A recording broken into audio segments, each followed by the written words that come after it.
Welcome back, disciples, to another episode of POV Drama in Real Life, where I emotionally spiral so you do not have to. And today's episode is on the deep side. It is filled with the unfiltered reflection on the absolute fever dream that was the world of the married. Wow, can I just let out a breath because damn, I finally made it through all those 16 episodes. It took me a week. It cost me my peace. I definitely aged, and I broke into 10 emotional pieces and glued them back together with iced coffee and petty laughter. Grab whatever is your strongest drink. Get a head massage if you need to. Grab a pillow because you will be biting, throwing punches, and screaming into it. And let's begin with the beginning.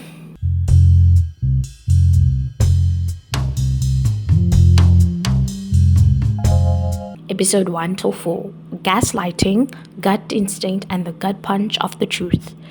Dr. Ji Sunu was introduced to us as this calm, intelligent woman with her life perfectly lined up. Until her husband Tehu starts acting weird. Women always know. Always. The hair on the scarf, the deflections, the secrets. And as a viewer, it was like watching a slow descent into hell, wearing pearls. And when the truth hits, it wrecks her. But here's the thing. It didn't wreck her because of the cheating itself. It was the sheer orchestration of the lie, the betrayal by friends, the isolation, the facade everyone maintained while smiling in her face. That was not infidelity. That was social assassination.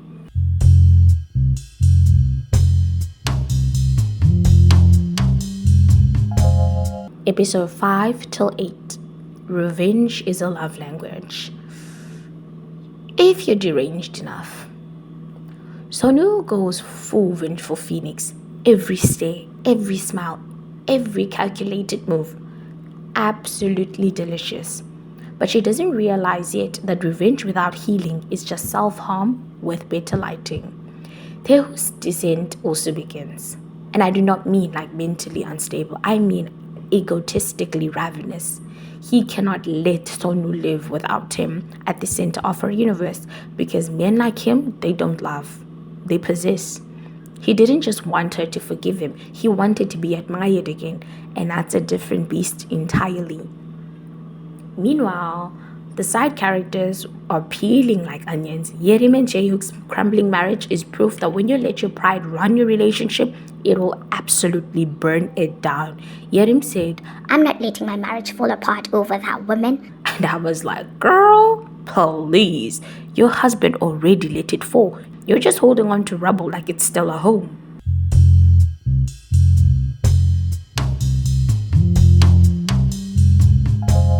Episode 9 till 12. Obsession, ego, and the collapse of the self. These were the episodes where I felt the most chaotic energy crawling through the screen. Tehu and Sonu are no longer in love. They are in competition of destruction. He wants to destroy her. She wants to win against him.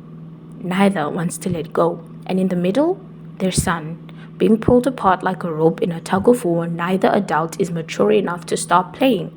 That part broke me because the kid becomes a pawn. And it's so real. So many children suffer under the weight of their parents' egos and unresolved pain.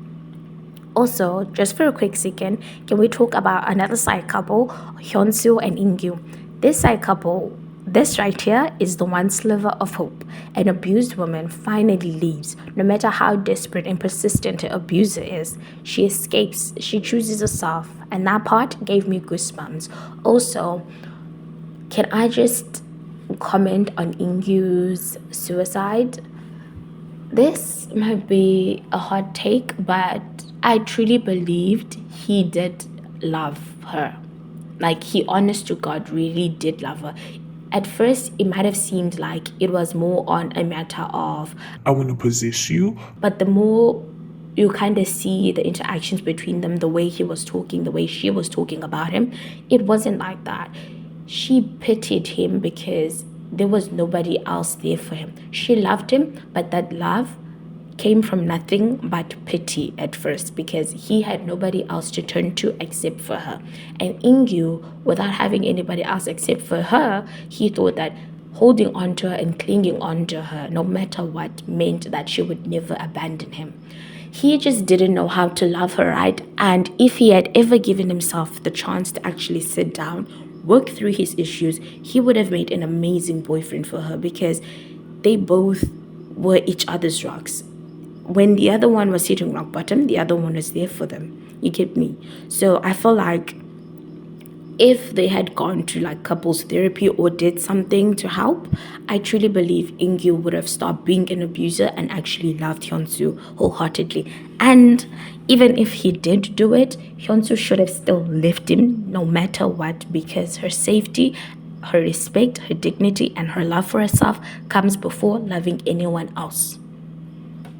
So let's go back to our main couple, Sonu and Taeho. This is where I was very, very disappointed. Like, I can still feel those emotions of disappointment still coursing through my veins, because when Sonu and Taeho ended up sleeping together, I hated it. I hated it so much, but I kind of understood, because it wasn't that shocking. Why? They were both infected with an unhealed wound they refused to treat. The divorce was a wound neither of them dared to look after. They just slapped the band-aid on the betrayal and called it closure. But here's the thing about infected wounds: they fester, and that festering came to a head here.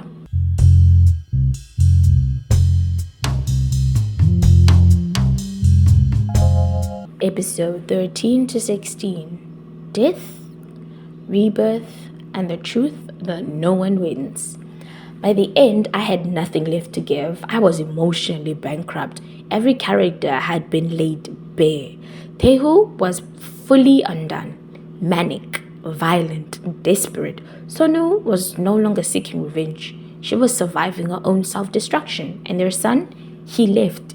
He had to. And honestly, the most mature decision in this entire series came from a 14-year-old. Because he saw what we saw, they loved their pain more than they loved their peace. And he deserved peace. The final episodes weren't about plot. They were about emotional consequences. And the scariest thing about emotional consequences is that they don't end when the credits roll. They linger like ghosts.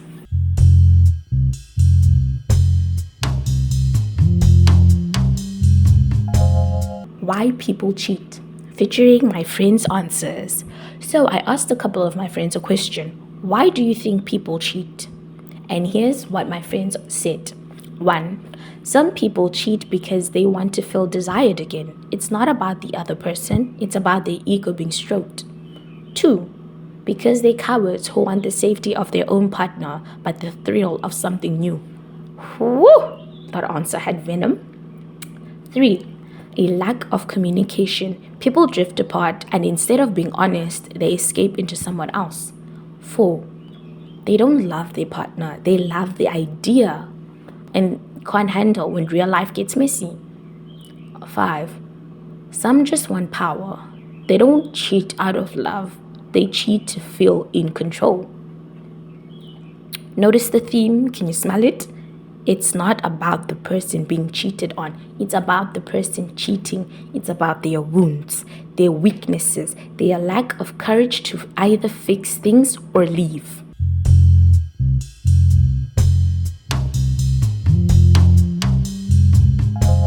My take: self-love, communication, and why cheating ain't just cheating. So before I share my full take on all of this, let me tell you something that really sat with me. One of my friends once told me that she'd cheat if her man wasn't giving her what she wanted.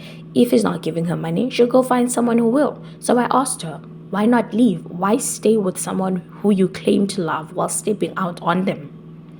Her answer was, I'm not going to tell a grown-ass man how to behave. That's who he is. Why should I try to change him? and you know what? I actually kind of get it. I do understand the logic. If a man has decided in his subconscious that that is who he is, that is not going to change. If he doesn't want to change, he won't. No amount of hinting, hoping, hostage negotiations will move that wall. A person will only change when they decide they want to.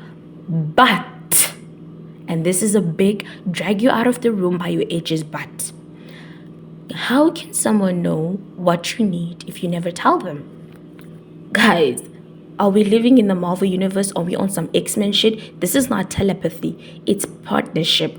And people are out here ghosting on healthy communication like it's a scam.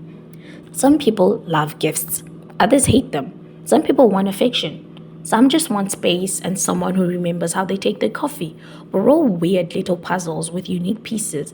And if you don't give your partner the cheat code, of course they'll fail the level. Me personally, I want someone who surprises me on a random Tuesday with chocolates or sends me a stupid meme that made them think of me. I'm not a flowers girl unless it's sunflowers or tulips, and don't be out here assuming I'm a pink Pilates princess. I do stretches in black listening to Lana Del Rey while plotting seduction and world domination. You feel me? So we're all very different. That is why communicating your differences with your partner will bring you to actual middle ground. So yes, I will tell you my preferences, not because I'm teaching you how to love me like I'm your emotional babysitter, but because it's respectful. Because if you were dating me and didn't tell me what you liked or needed, then blamed me for not knowing, I'd be hella pissed. Open communication is bare minimum. Anything less is a recipe for resentment.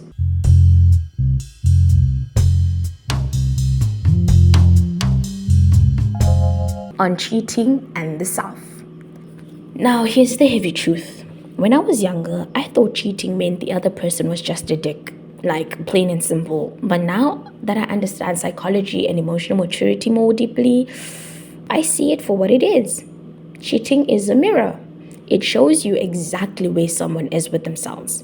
Most cheaters aren't evil, they're empty. They seek validation, they crave attention. They're trying to fill an internal void with external chaos. But here's the kicker.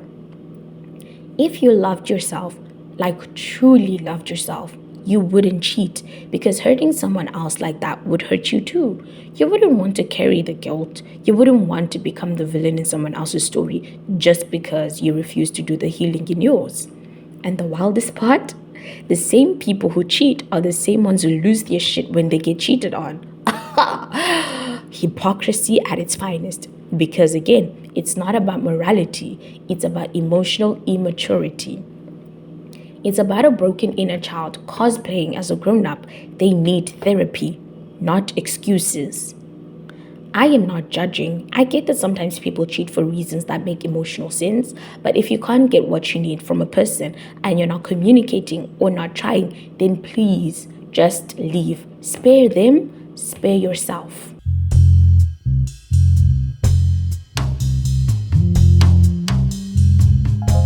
Self-love and accountability are twins. Now let's really talk. When I say that self-love and accountability are twins, I mean they really share a heartbeat. You can't have one without the other. People be out here like, I love myself, but they refuse to take responsibility for the ways they hurt people. They treat their trauma like it's a personality trait. They say, That's just who I am. as if it's not just their unhealed version talking.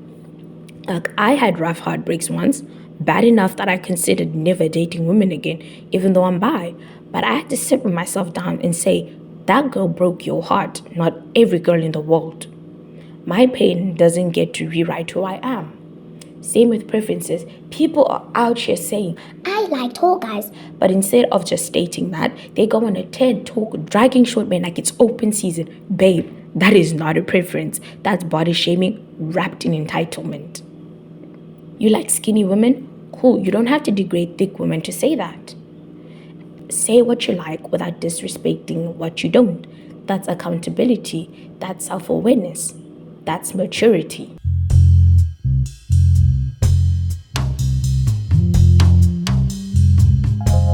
The realist real. Stop ruining people. You want a truth bomb? Cheating isn't just betrayal.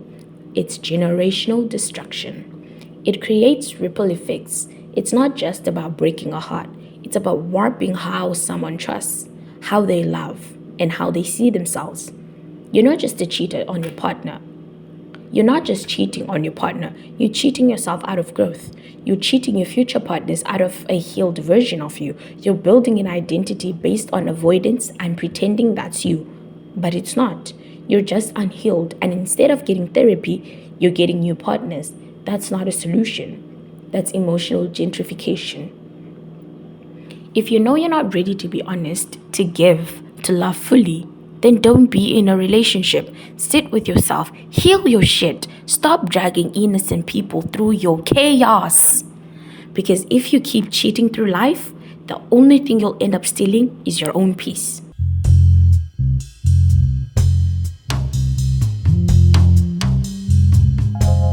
Final reflections. The world of the married isn't just about marriage. It's about identity. It's about how your ego can destroy everything you love when you mistake obsession for passion. How pride will make you stay in pain just to avoid admitting you were wrong. How love without truth becomes a weapon, and how healing isn't optional. It's necessary if you want to be whole again.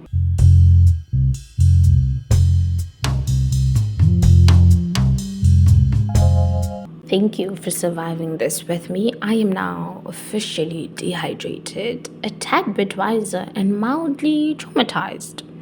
If this episode made you question your taste in partners, rethink that just a friend DM, or emotionally dry heave over your past situationship, then good. That means it worked. Subscribe to the podcast. Follow me on Ko-Fi for exclusive emotional damage, spiritual commentary, poetry, and pure Delulu chaos. Want a poem to help you drag your ex, heal your heart, or summon your next soft launch partner? Commission me on Ko-Fi.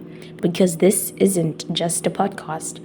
It's a group therapy for emotionally intelligent menaces. All links are in the description.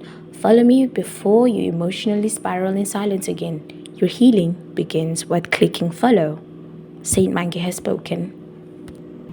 Signed, Her Most Unruly Holiness, High Priestess of the Cult of Conscious, Saint of Spirals and Overanalysis, Mange, aka your favorite emotionally intelligent menace.